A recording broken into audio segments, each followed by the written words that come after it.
May 30th, 2005, an 18-year-old with her whole future ahead of her steps out of a crowded Aruba nightclub with strangers and simply disappears. Her suitcase is left untouched, and her family is expecting her at the airport in just hours.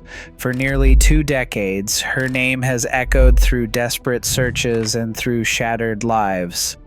But it would take until 2023 for her killer to finally confess, admitting that she fought like hell. How does an ordinary graduation trip turn into one of the world's longest mysteries? The answer begins on a paradise island when celebration turned into vanishing. Natalee Holloway grew up in Mountain Brook, Alabama, where her teachers described her as the kind of student who made others try harder. She was a bright, straight-A scholar, a National Honor Society member, and a force on the soccer field. Friends remember her laugh carrying across the bleachers and her habit of staying late to help teammates practice. She loved animals, volunteered at her church youth group, and had her sights set on a pre-med track at the University of Alabama that fall. Her parents, Beth and Dave, raised Natalee and her younger brother in a tight-knit family that celebrated every milestone, big or small. Graduation in May 2005 was one of those moments. The senior class trip to Aruba was a reward for years of hard work, a sun-soaked adventure before college life began. Natalee arrived on the island on May 26th with 124 classmates and 7 adult chaperones, excited for 4 days of freedom and friendship. For her family, it was meant to be a celebration. Those who knew her say she approached the trip with the same energy she brought to everything, organizing beach outings, snapping photos, and making plans to squeeze in every last bit of fun before heading home. Her parents trusted her judgment, proud of the responsible, thoughtful young woman she had become. For Natalee, Aruba was meant to be a celebration of all she had achieved and all the possibilities waiting just ahead. No one imagined that a week meant for memories would become the beginning of a long, unending search. Carlos and Charlie's pulsed with music and laughter late into the night. Around 1:30 in the morning, Natalee Holloway was seen leaving the club, stepping out into the humid darkness with 3 young men she had met on the island, Joran Sloot, a tall Dutch honors student, and brothers Deepak and Satish Kalpo. The group climbed into Deepak's gray Honda, a detail that would soon become vital to investigators. As the car pulled away from the crowded street, Natalee's friends lost sight of her for the last time. What happened next remains a puzzle pieced together by police statements and shifting stories. Sloot and the Kalpo brothers later claimed they drove Natalee toward her hotel, the Holiday Inn, and dropped her off near the beach. Hotel security footage never captured her return. Her room stayed untouched, luggage neatly packed, passport still inside, clothes folded as if waiting for morning. When classmates gathered for their flights home, Natalee's seat on the plane sat empty. The timeline between 1:30 and 2 in the morning is filled with questions. No witnesses saw her re-enter the hotel. No one reported hearing a struggle or seeing her on the beach. The gray Honda faded into the night, leaving behind only rumors and a growing sense of dread. By sunrise, a celebration had turned into a desperate search for answers, and the names Sloot and Kalpo were about to become central to a mystery that would haunt 2 families and an island for years. Within hours of Natalee Holloway's disappearance, word spread across Aruba. On June 1st, the island's quiet routines gave way to a search that grew by the hour. Police teams canvassed beaches, hotels, and nightclubs, retracing Natalee's steps with urgency. Volunteers poured in, locals who had never met her, tourists who put their vacations on hold, and classmates refusing to leave until every possibility was exhausted. The search expanded beyond the resorts. Dutch Marines arrived, fanning out across the rugged north coast, combing through brush and rocky outcrops under the harsh sun. Police dogs swept the sand for any trace, while helicopters circled overhead, scanning turquoise waters and scrubland for signs of movement. Texas EquiSearch, a volunteer group flown in by Natalee's family, brought specialized equipment, sonar, 4-wheelers, and cadaver dogs, hoping to find what human eyes might miss. The government opened up the island's landfill to investigators, sifting through tons of refuse on a slim chance.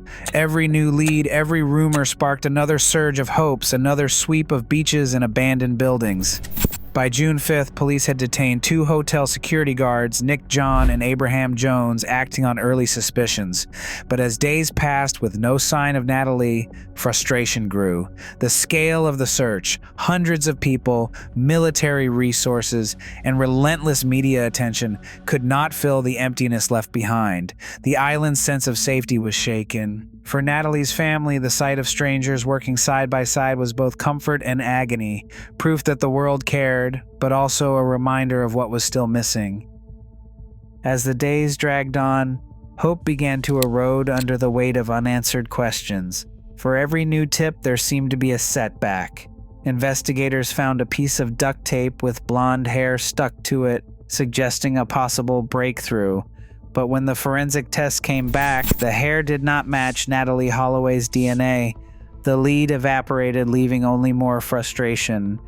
Search teams scoured the island's beaches and sifted through the landfill, but no trace of Natalee's remains ever surfaced.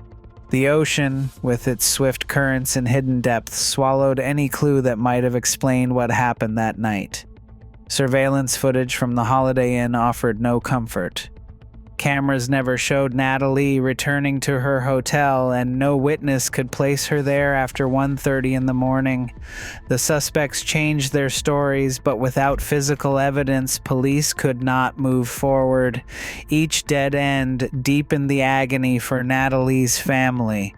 Beth Holloway, refusing to let her daughter's name fade, became a fixture on news programs and in press conferences. She pressed Aruban authorities for answers, organized new searches, and spoke directly to anyone who might know something. Her voice carried the ache of a mother who would not accept silence. With no body, no confession, and no proof of what happened on the beach, the investigation stalled.